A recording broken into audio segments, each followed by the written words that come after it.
Bonjour, ici Caris Pindi, je suis un des pasteurs de l'église réformée Saint-Jean et aujourd'hui j'aimerais vous inviter à adorer Dieu. Euh, Nous allons commencer par la prière.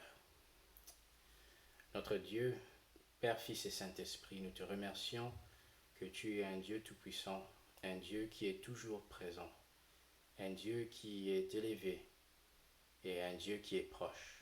Nous te remercions que nous pouvons nous rapprocher de toi grâce à Jésus-Christ et par ton Esprit Saint qui nous habite. Nous te prions, s'il te plaît, notre Père, de bénir ce temps d'adoration. Euh, Nous te demandons de nous diriger euh, de sorte que tout ce que nous disons et faisons, tout ce que nous pensons, euh, te glorifie. Nous te demandons cela au nom de Jésus-Christ. Amen. Chers bien-aimés, nous voulons commencer ce temps d'adoration aussi avec une convocation qui nous vient aujourd'hui du psaume 46. Le psaume 46, écoutons ce que dit ce psaume. Dieu est pour nous un refuge et un appui, un secours toujours présent dans la détresse. C'est pourquoi nous sommes sans crainte quand la terre est bouleversée, quand les montagnes sont ébranlées au cœur de mer, et que les flots de la mer mugissent, écument, se soulèvent jusqu'à faire trembler les montagnes. L'Éternel, le Maître de l'univers, est avec nous. Le Dieu de Jacob est pour nous une forteresse. Chers bien-aimés, nous avons besoin d'être rappelés ces vérités dans ce temps dont nous vivons.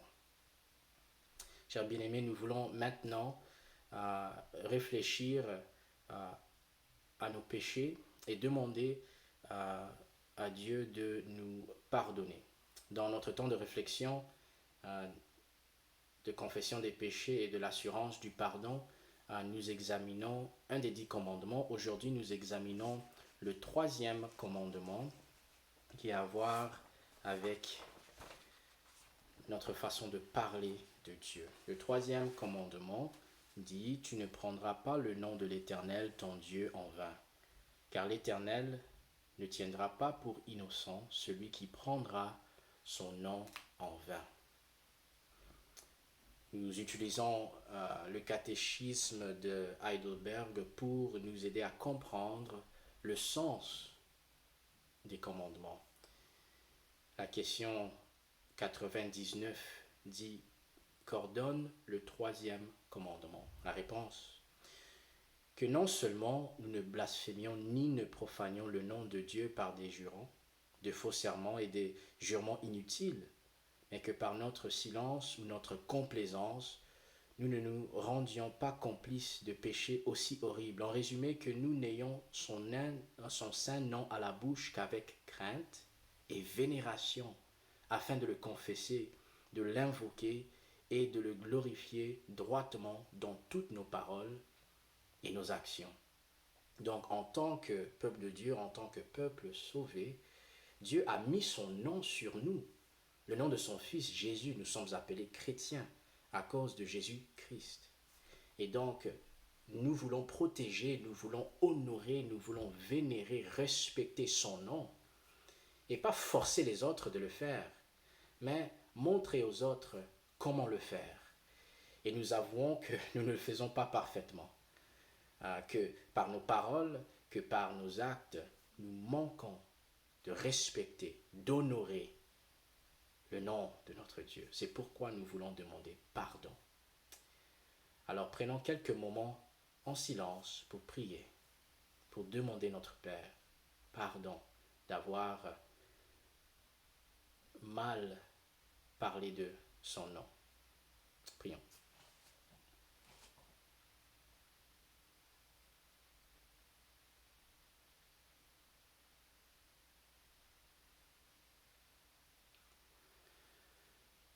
Notre Dieu, nous avouons que nous ne sommes pas dignes de ton nom.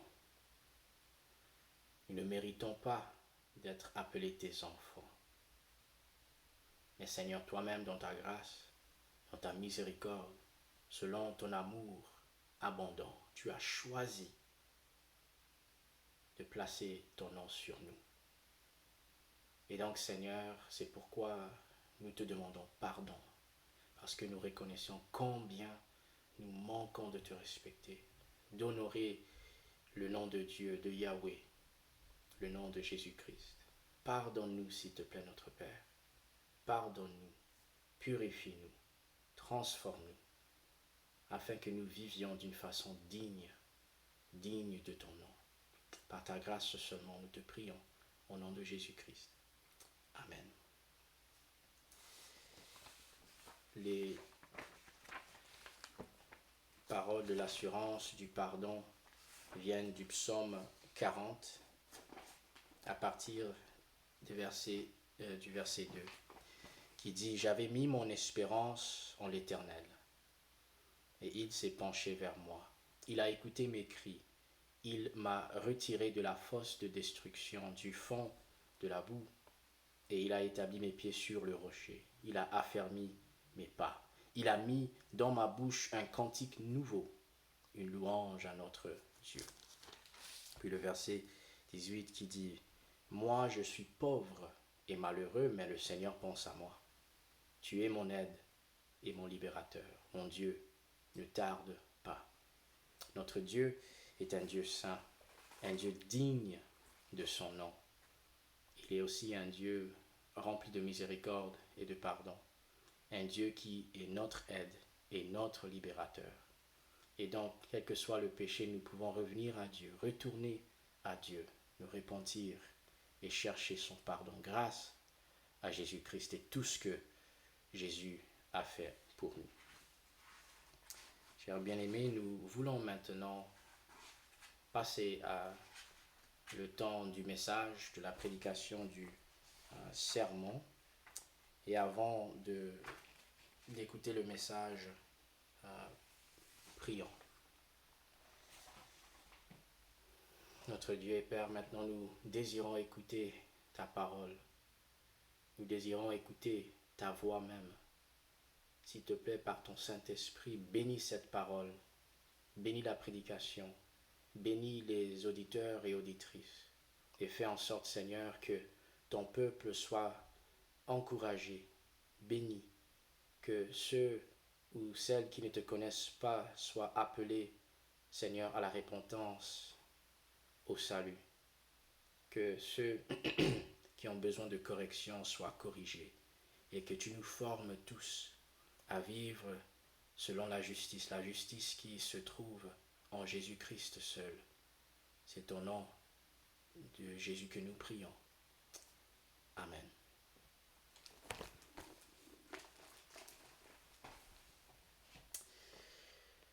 Chers frères et sœurs en Christ, que se passe-t-il dans notre monde?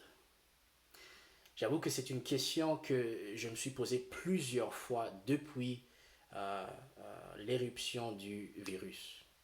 Chers bien-aimés, nous nous posons ce genre de questions car nous observons le nombre de cas et de décès liés au virus ne cesser d'augmenter. Nous nous posons ce genre de questions car nous sommes en confinement chez nous. Nous nous posons ce genre de questions car nous observons le bouleversement de l'économie et les pertes d'emplois qui le suivent.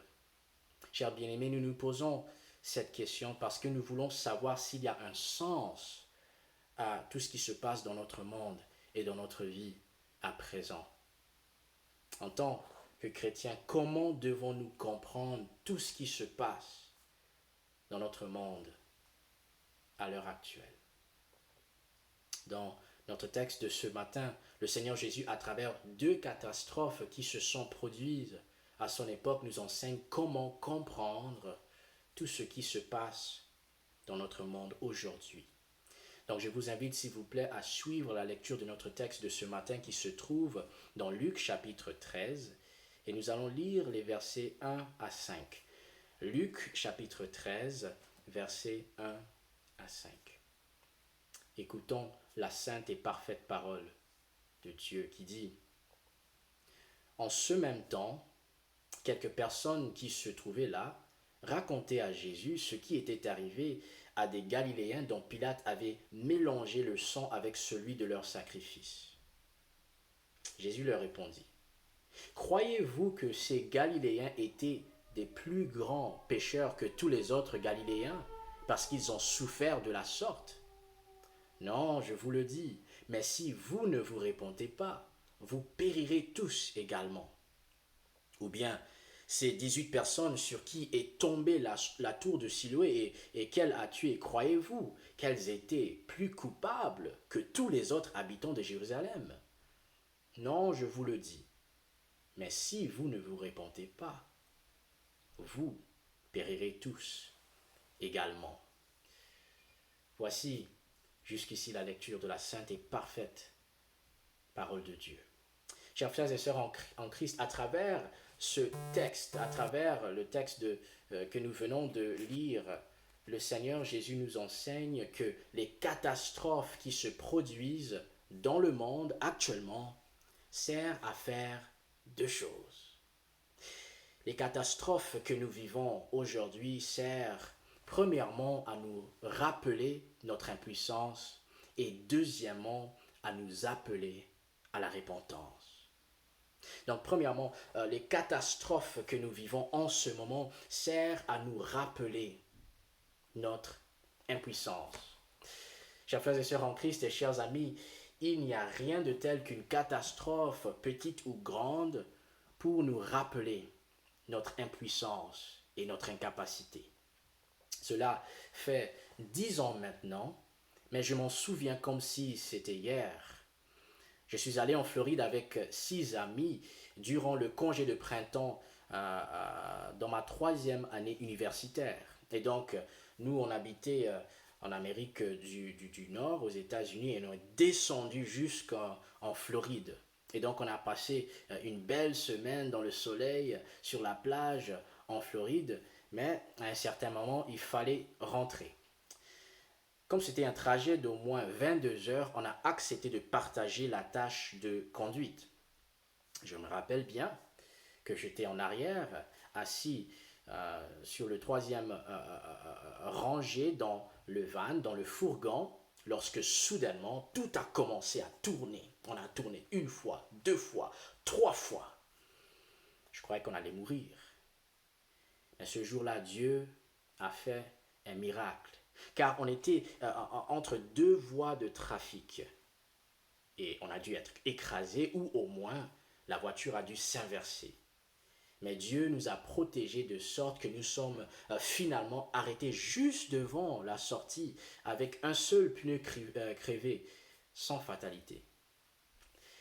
Chers amis, cet accident m'a rappelé mon impuissance, mon incapacité de contrôler tout ce qui se passe dans ma vie, mon impuissance face à la mort.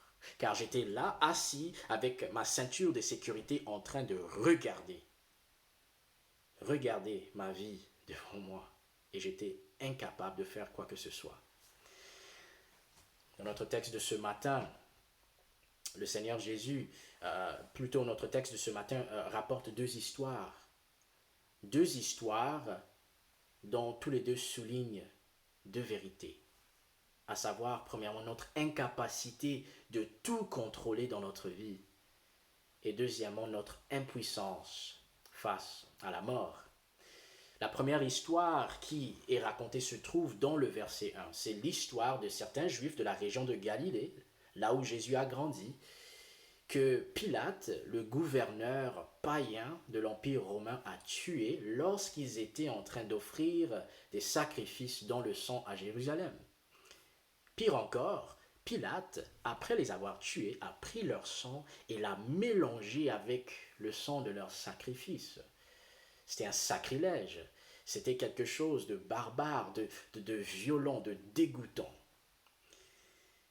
Et cette première histoire des faits violents nous enseigne une première vérité. Elle nous enseigne et nous rappelle notre incapacité de contrôler ce qui nous arrive dans notre vie. Chers bien-aimés, ces personnes dans notre texte qui furent tuées par Pilate ne savaient pas que cela allait les arriver ce jour-là. Les personnes qui meurent aujourd'hui à cause du coronavirus ne savaient pas qu'ils seraient atteints par un tel virus. Chers bien-aimés, c'est tellement épeurant de réfléchir là-dessus. Mais tout ce qui se passe à présent nous éveille à la réalité que nous n'avons pas de contrôle ultime de notre vie. Nous ne possédons pas de contrôle ultime sur le jour de notre mort. Nous ne savons pas si nous serons infectés par le virus. Nous ne savons pas combien de temps nous allons rester en confinement et nous ne savons pas quand, Dieu voulant, nous allons pouvoir nous rassembler encore pour adorer notre Dieu. Donc il y a plein de choses que nous ne pouvons pas contrôler en ce moment.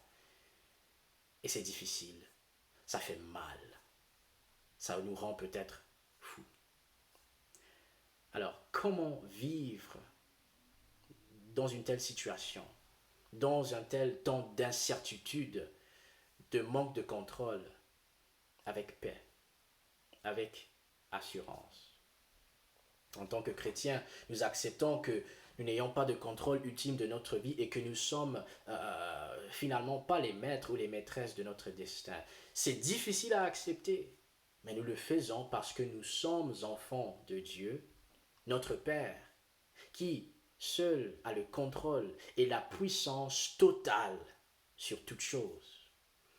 C'est une bonne nouvelle pour nous parce que notre Dieu et Père se soucie de nous. Il prend soin de nous et il pourvoit pour tous nos besoins, quelle que soit notre situation. Comme le dit le Seigneur Jésus dans Matthieu 6, verset 25 à suivant, il dit, c'est pourquoi je vous dis, ne vous inquiétez pas de ce que vous mangerez et boirez pour vivre, ni de ce dont vous habillerez votre corps. Regardez les oiseaux du ciel, ils ne sèment pas et ne moissonnent pas. Ils n'amassent rien dans des greniers et votre Père céleste les nourrit. Ne valez-vous pas beaucoup plus qu'eux? Qui de vous, par ses inquiétudes, peut ajouter un instant à la durée de sa vie? Votre Père céleste sait que vous en avez besoin. Chers bien-aimés, c'est la connaissance de la puissance, du contrôle de Dieu et de son soin de nous qui nous aide à vivre en paix, à être rassurés, malgré notre manque absolu de contrôle de notre vie et de ce qui arrive dans notre vie. C'est cette même connaissance qui nous aide à faire face à une deuxième réalité que les catastrophes que nous vivons nous rappellent. Deuxièmement, les catastrophes que nous vivons aujourd'hui devraient nous rappeler notre impuissance face à la mort. Chers frères et sœurs, en Christ, si nous abordons ce sujet sensible, c'est parce qu'il est central à l'enseignement que notre Seigneur Jésus, que notre Maître nous donne dans le texte de ce matin. Dans le verset 4, il rapporte l'histoire de 18 personnes qui sont mortes quand la tour de Siloé est tombée sur elles sans avertissement. Pourquoi raconter une autre histoire concernant des personnes décédées? Ça sert à quoi? Le Seigneur le fait pour souligner la vérité que nous tous allons mourir un jour et que nous sommes impuissants face à ce sort qui est commun à tout être humain. Chers bien-aimés, pourquoi est-ce notre sort en tant qu'être humain? Pourquoi pouvons-nous être certains que nous allons rendre l'âme, que nous allons expirer un jour? C'est notre sort commun. Parce que malheureusement pour nous, vous et moi, nous tous sommes pécheurs. Et la mort est le juste jugement, la juste récompense que Dieu donne aux pécheurs, à ceux qui ont péché contre lui. C'est la malédiction que Dieu a déclarée à Adam et nous à travers lui qui est notre ancêtre commun depuis le jardin. Dans Genèse 3, verset 19, qui dit « C'est à la sueur de ton visage que tu mangeras du pain, et ce jusqu'à ce que tu retournes à la terre, puisque c'est d'elle que tu as été tiré. Oui, tu es poussière, et tu retourneras à la poussière. Dieu a créé le premier homme, Adam, de la terre. Et il dit, tu as été fait de la terre. Tu vas rentrer un jour à la terre parce que tu t'es rébellé contre moi. Cher bien-aimé, pourquoi un tel jugement de Dieu? Pécher contre Dieu, est-ce si grave? Le feu théologien R.C. Sproul décrit le péché de la façon suivante. Il dit, et je cite, le péché est un acte révolutionnaire dans lequel le pécheur cherche à déposer ou à destituer Dieu de son trône. Autrement dit, pécher contre Dieu, c'est se rebeller contre lui, celui qui nous a créés pour lui-même, celui qui est non seulement notre créateur, mais notre roi. Et qu'est-ce qui se passe quand nous nous rébellons contre Dieu? Dieu nous punit. Et le péché, la mort est la punition pour le péché. Comme le dit Romains 6, verset 23, le salaire du péché, c'est la mort. C'est le sort qui nous attend tous. Alors, chers bien-aimés, pourquoi Jésus nous amène-t-il à réfléchir sur un sujet qui crée tant de malaise dans notre cœur? Il le fait pour nous éveiller à la réalité de notre incapacité de tout contrôler dans notre vie. Et afin de nous éveiller également à notre impuissance face à la mort. Pourquoi? Pour nous appeler à la repentance. Chers bien-aimés, nous savons que c'est son intention, parce que 2 fois dans ce texte, il dit exactement la même chose sur la nécessité de nous repentir. Il dit dans les versets 3 et 5, je vous le dis, si vous ne vous repentez pas, vous périrez tous également. On vient raconter que des personnes sont mortes. Jésus lui-même raconte l'histoire des personnes mortes. Et ensuite, il dit, repentez-vous. Chers bien-aimés, pourquoi Jésus appelle-t-il ces personnes-là à la repentance? Chers bien-aimés, il les appelle à se repentir parce que ces personnes-là avaient une fausse compréhension de Dieu et par conséquent une fausse compréhension de comment Dieu agit dans notre monde et dans notre vie. Ces personnes-là, comme plusieurs aujourd'hui, croyaient que la raison pour laquelle Pilate a tué ces personnes-là, la raison pour laquelle la tour fut tombée sur les 18, était parce que ces personnes-là ont dû pécher contre Dieu d'une certaine manière. Ils croyaient en ce qui est appelé la théologie de la rétribution. La théologie de la rétribution soutient que les gens sont traités par Dieu en fonction de leur comportement. Par exemple, si vous avez un cancer, c'est à cause de la punition de Dieu pour vos méfaits. Si vous devenez riche, c'est parce que vous faites plaisir à Dieu. C'est-à-dire que si je fais quelque chose de bon, je devrais attendre que Dieu me bénisse d'une façon particulière. Si j'ai péché contre Dieu d'une certaine façon, je devrais aussi attendre que Dieu me punisse particulièrement pour un péché particulier. Si vous êtes familier avec l'histoire de Job, vous savez que ses amis croyaient en cela. Ils croyaient que Job était en train d'être puni par Dieu parce qu'il avait péché d'une certaine façon. Mais ceux qui connaissent l'histoire de Job savent que ce n'était pas du tout ce qui est arrivé. Donc, chers bien-aimés, est-ce vrai? Est-ce que Dieu est un Dieu de rétribution? Est-ce que Dieu nous traite toujours et seulement selon ce que méritent nos actes? Est-ce qu'il nous bénit toujours parce que nous avons bien agi? Est-ce qu'il nous maudit? Est-ce qu'il nous punit? Est-ce qu'il nous met à mort à cause de certains péchés? Le psaume 103, versets 8 à 10, corrige cette fausse enseignement, cette fausse compréhension de Dieu et sa façon d'agir en disant, l'Éternel, le Seigneur Yahweh fait grâce. Il est rempli de compassion. Il est lent à la colère et riche en bonté. Il ne conteste pas son fin, il ne garde pas éternellement sa colère. il ne nous traite pas conformément à nos péchés. Il ne nous punit pas comme le mériteraient nos fautes. Donc, chers bien-aimés, comprenons quelque chose. Oui, le Dieu de la Bible est 3 fois saint. Le Dieu de la Bible est juste. Le Dieu de la Bible punit le péché et les malfaiteurs. En même temps, le Dieu de la Bible est miséricordieux, lent à la colère, riche en bonté et en grâce. Et la raison principale pour laquelle Jésus appelle ces personnes-là à la repentance, la raison pour laquelle il nous appelle à la repentance aujourd'hui, est que Dieu ne prend pas plaisir dans la mort des méchants. Donc si vous écoutez régulièrement des prédications, des messages, des personnes qui enseignent que Dieu est un Dieu de rétribution, mieux vous éloigner de cela parce que c'est pas vrai, c'est faux.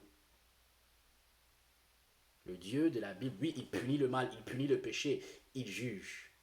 Mais il est également un Dieu de miséricorde, qui ne nous traite pas selon ce que méritent tous nos péchés. Et donc, Jésus nous appelle à la repentance. Alors, quel est le sens de cet appel à nous repentir? Premièrement, l'appel à nous repentir est un appel à un changement radical intérieur. L'appel à la repentance est un appel à un changement complet et total dans notre façon de penser, dans notre façon de nous comporter, du fait que nous avons rencontré Jésus dans sa parole et par son esprit. Comme le dit le commentateur Strong, la révélation définitive de Dieu en Christ exige une décision finale et inconditionnelle de la part de l'homme, de la part des êtres humains. Elle exige une conversion radicale, une transformation de la nature, un détournement définitif du mal, un retour résolu à Dieu dans une obéissance totale. Celui qui ne se convertit pas tombe sous le jugement divin. Chers frères et sœurs en Christ, chers amis, j'espère que comme moi, vous ressentez votre incapacité de réaliser de vos propres moyens ce à quoi Jésus nous appelle quand il nous appelle à nous repentir. Car se repentir n'a pas à voir premièrement avec ce que nous devons faire pour être sauvés et entrer dans le royaume de Dieu. La repentance a à voir premièrement et essentiellement avec un radical changement intérieur de notre cœur que Dieu seul peut réaliser en nous. Deuxièmement, l'appel à la repentance et la repentance, on est capable de se repentir seulement par la grâce de Dieu. Chers bien-aimés, si cela est vrai, si la repentance se réalise seulement par la grâce de Dieu, et là, quand je dis la repentance, je parle de la conversion, si cela dépend de la grâce de Dieu, indépendamment de nous, pourquoi Jésus nous appelle-t-il à nous repentir? N'est-ce pas méchant et malhonnête de nous appeler à faire quelque chose qui nous est impossible? Nous sommes pécheurs. Notre cœur est pourri. Nous ne pouvons pas faire ce que Dieu exige dans sa parole, dans sa loi. Alors, pourquoi Jésus nous appelle-t-il à nous repentir, à changer radicalement intérieurement? Jésus nous appelle à nous repentir afin que nous remarquions que nous sommes incapables de faire ce qu'il demande. Il nous appelle à nous repentir afin que nous tournions notre regard de nous-mêmes à lui. Il nous appelle à nous repentir afin que nous arrêtions à faire confiance à nous-mêmes et que nous lui fassions confiance entièrement. Donc, se repentir est un appel que Jésus nous lance de placer notre foi en lui uniquement pour être sauvé. Pourquoi? Parce qu'il est le seul qui est capable de faire ce qui est impossible pour nous. Il est le seul qui peut transformer notre cœur. et nous sauver une fois pour de bon. Alors, toi qui m'écoutes aujourd'hui, est-ce que tu t'es repenti? Est-ce que tu t'es repenti? Vous qui m'écoutez aujourd'hui, vous êtes-vous repenti déjà? Avez-vous placé votre foi en Jésus-Christ pour être pardonné de vos péchés, pour être sauvé de la colère éternelle de Dieu, une colère que vous méritez? Si tu t'es repenti, c'est parce que Dieu a déjà agi dans ta vie. Par son Saint-Esprit qu'il a envoyé, qui a agi de façon mystérieuse comme un vent pour transformer votre cœur, pour, pour vous faire naître de nouveau, comme le dit Jésus dans Jean 3, versets 5 à 8. Il dit, en vérité, je te le dis, à moins de naître d'eau et d'esprit, on ne peut entrer dans le royaume de Dieu. Ce qui est né de parents humains est humain, et ce qui est né de l'esprit est esprit. Ne te t'étonne pas que je t'ai dit, il faut que vous naissiez de nouveau. Le vent souffle où il veut et tu en entends le bruit, mais tu ne sais pas d'où il vient ni où il va. C'est aussi le cas de toute personne qui est née de l'esprit. Il faut naître de l'esprit afin de se convertir, afin de se repentir. Donc, se repentir, changer radicalement, dépend de quelque chose que nous ne pouvons pas contrôler, car nous ne pouvons pas contrôler le Saint-Esprit ni son œuvre dans notre vie, dans notre cœur. C'est un acte de pure grâce qui ne dépend aucunement de nous, mais seulement et ultimement de Dieu, de sa bonté et de sa grâce souveraine.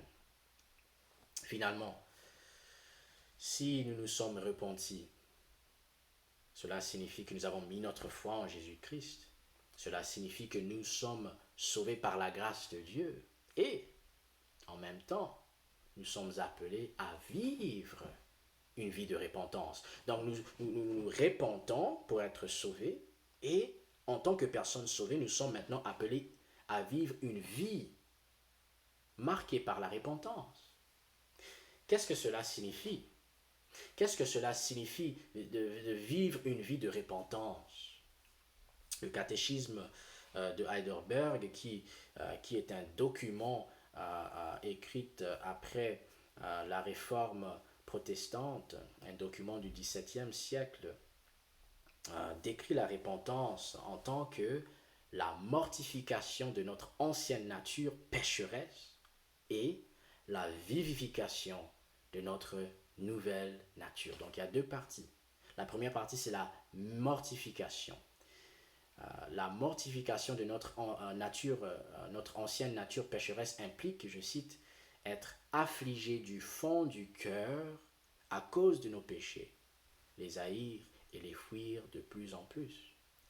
La vivification, quant à elle, implique, et je cite, de nous réjouir de tout cœur en Dieu par Jésus-Christ et mettre sa foi et son amour à vivre selon la volonté de Dieu dans l'accomplissement de toute bonne œuvre.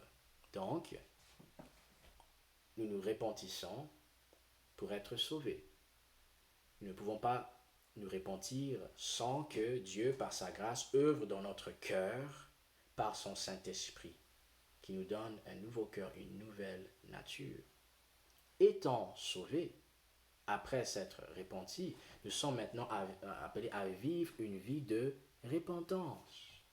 Une vie dans laquelle nous mettons à mort notre ancienne vie, notre amour pour le péché, pour le mal. Et nous vivons une nouvelle vie dans laquelle de plus en plus nous trouvons notre plaisir en Dieu à travers Christ, à travers Jésus.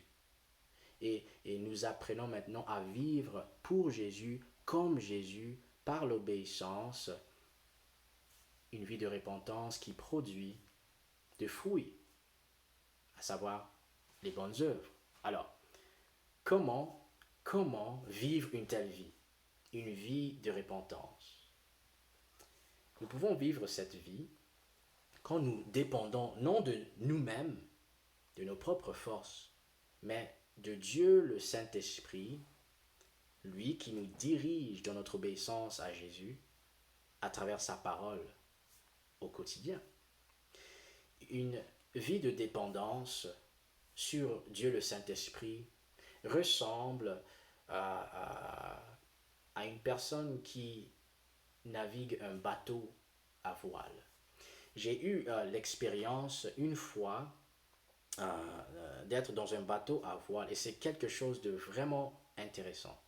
Savez-vous comment un voilier est alimenté, comment un voilier est propulsé? On fait propulser, bouger un voilier comment?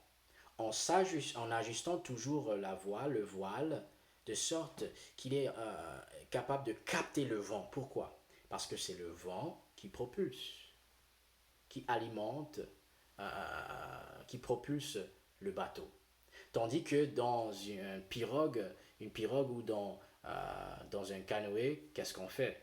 On fait bouger le bateau par nos propres forces, en ramant.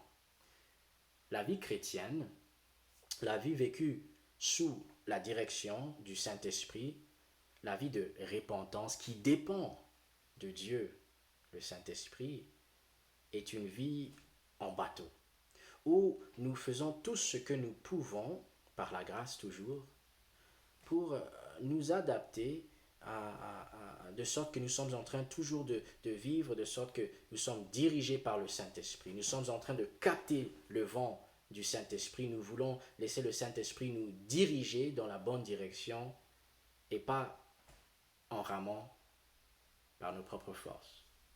Et chers bien-aimés, Dieu nous donne plusieurs activités ordinaires pour nous aider à vivre cette vie de repentance qui dépend du Saint-Esprit, celui qui transforme notre cœur, le Saint-Esprit de Jésus. Et je veux juste mentionner deux activités que vous pouvez faire, que nous devons faire pour continuellement vivre, alimenter, propulser par le Saint-Esprit dans notre vie de repentance. Premièrement, et sans surprise, si nous voulons vivre une vie de repentance, alimentée, propulsée, dépendant du Saint-Esprit, nous devons lire la Bible, la parole de Dieu. Pourquoi? Parce que la Bible, la parole de Dieu, est inspirée de Dieu. Et donc, elle est utile pour nous transformer davantage à l'image de notre Seigneur et Sauveur Jésus-Christ. La transformation se fait à partir non seulement d'un changement de notre cœur, de nos désirs, de ce que nous aimons, mais aussi à partir d'un changement de notre intellect, de notre esprit. Et donc, c'est quand nous lisons la Bible, quand nous l'étudions, que Dieu l'utilise pour nous enseigner, pour nous convaincre de nos péchés, nous amener à la repentance, pour nous corriger. Et en faisant tout cela, pour nous former en tant que personne juste. Donc, vivre une vie de repentance qui repose sur la grâce de Dieu est une vie qui dépend de la parole de Dieu.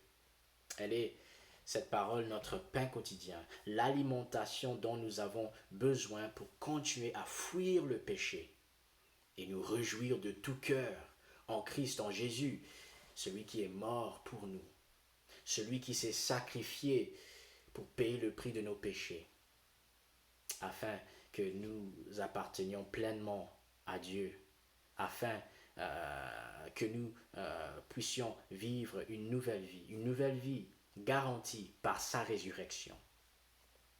Donc, premièrement, il faut lire la Bible. Deuxièmement, sans surprise, une vie de repentance, de dépendance sur Jésus, une vie propulsée par le Saint-Esprit, repose aussi sur la prière. Pourquoi la prière? Parce que dans la prière, qu'est-ce que nous faisons? Nous nous humilions devant Dieu. Nous avouons une fois de plus qu'en fin de compte, nous n'avons pas de contrôle absolu de notre vie. Chers frères et sœurs en Christ, je dois l'avouer, je lutte beaucoup à prier comme je devrais le faire. Pourquoi? Parce que je suis certain que j'ai la force nécessaire, que j'ai l'intelligence qu'il faut pour réaliser la volonté de Dieu. Mais c'est fou et c'est complètement orgueilleux. Dieu n'a pas besoin de moi. Il va réaliser sa volonté de sa propre façon. Et il nous invite dans la prière à faire quoi? À plier le genou devant lui. Lui qui est le roi et le maître de l'univers. Lui qui est aussi notre Père. Celui qui se soucie de nous et qui pourvoit ultimement pour tous nos besoins. Donc, chers frères et sœurs en Christ, nous vivons dans un monde où beaucoup de choses se passent autour de nous.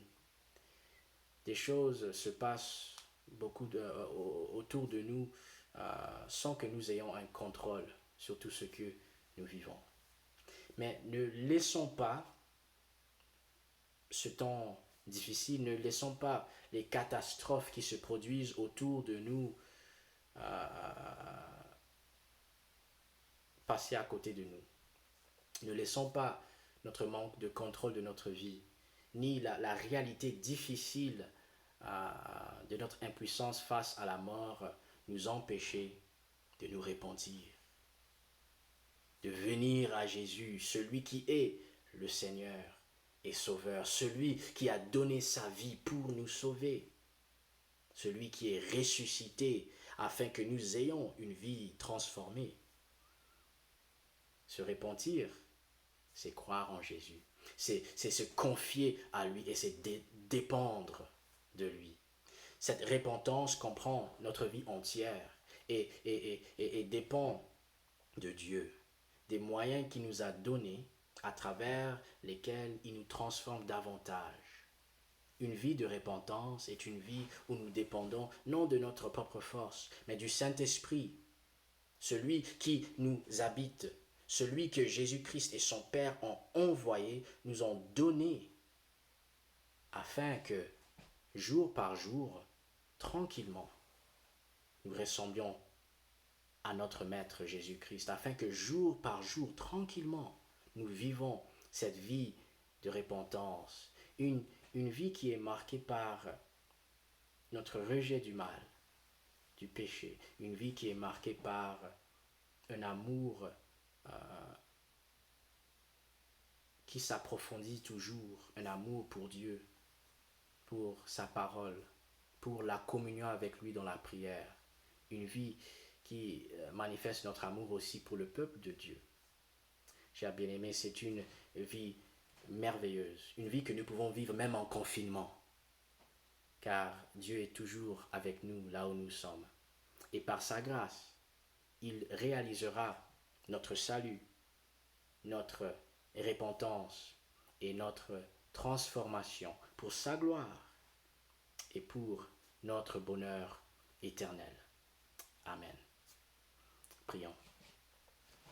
Notre Dieu et Père, nous te remercions d'être un Dieu de grâce. Nous te remercions d'être un Dieu tout-puissant, un Dieu qui a vaincu la mort, un Dieu qui contrôle toutes choses.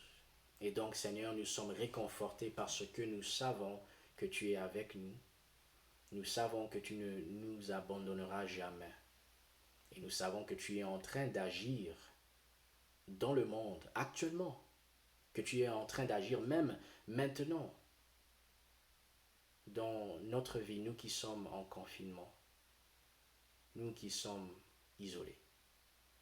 Nous demandons, Seigneur, que tu sois avec ceux et celles qui ont perdu leur bien-aimé durant ce temps de confinement.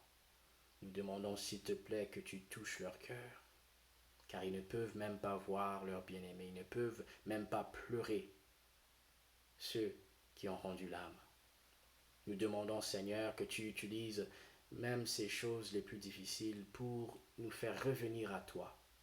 Toi qui es le Père, compatissant, lent à la colère, riche en bonté, en amour, le Père qui nous appelle à la repentance. Aide-nous, Seigneur, car nous ne pouvons rien faire sans toi. Sauve ton peuple, Seigneur. Transforme ton peuple, Seigneur. Au nom de Jésus-Christ. Amen.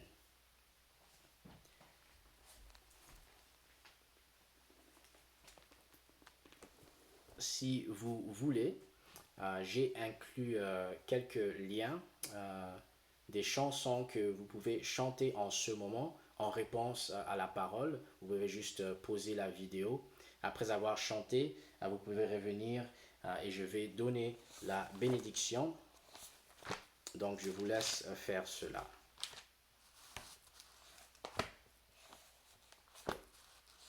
La bénédiction vient de Nombre, chapitre 6, à partir du verset 24 qui dit: Que le Seigneur te bénisse et te garde, que le Seigneur fasse briller son visage sur toi et t'accorde sa grâce, que le Seigneur se tourne vers toi et te donne la paix. Chers bien-aimés, chers amis, merci beaucoup pour votre encouragement. Merci à chaque personne qui regarde ces vidéos. Sentez-vous libre de le partager si vous croyez que ça pourrait encourager quelqu'un que vous connaissez. Que Dieu soit loué à travers ce petit culte. Et nous prions toujours, nous désirons toujours que nous puissions être rassemblés encore en tant qu'Église pour adorer notre Dieu physiquement. Donc que Dieu vous garde, qu'il vous protège. Allez dans la grâce de Dieu et vivez cette vie de repentance qui dépend non de vous, mais de Dieu, de sa grâce qui transforme votre cœur, de sa grâce en vivant par le Saint-Esprit qui vous amène à vivre davantage comme Jésus et pour Jésus dans ce monde. Amen.